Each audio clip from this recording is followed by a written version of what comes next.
Talaga? May lumabas na balitang gano'n. Nag-resign daw si Secretary Gilbert Chodoro. Talaga naman. Alam mo, yung mga nagkakalat ng mga, una-una, sagutin ko yung tanong mo, fake news. Yeah. Tinawag na fake news ni Pangulong Ferdinand Marcos Jr. ang balitang nagbitiw na sa pwesto si Defense Secretary Gilbert Chodoro. Ayon kay PBBM, tinawagan niya si Secretary Chodoro kaninang umaga upang personal na tanungin kung talagang nag-resign siya, ngunit itinanggi ito ng kalihim. Dito sa issue ng kay Secretary Chodoro, natatawa na lang kami dahil sabi ko, tinawagan ko siya kaninang maaga, magre-resign ka daw. Bakit? Sabi niya, bakit paalisin mo na ako? Sabi ko, bakit kita paalisin? Wala naman tayong problema. Hindi, yun ang lumabas na balita. Sabi niya, huwag natin papansinin. Sabi ko, pero kailangan natin sagutin.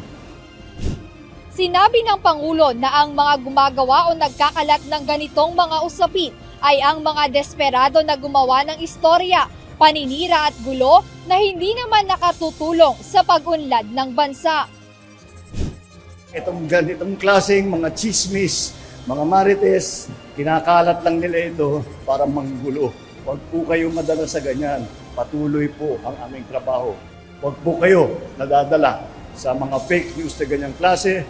Huwag po kayo madadala sa mga yung mga panggulo na ginagawa nila. Tiniyak naman ni PBBM na hindi nito ililihim kung mayroon mang mga katotohanan o pagbabago sa kanyang administrasyon na dapat malaman ng publiko. Hindi na namin pinapansin yan dahil alam namin ng totoo. I have always said this with some of these rumors that have spread around. Kami, we have the advantage. We know the truth. So we will give it to you as soon as we can and as quickly as we can, so that people understand what is going on.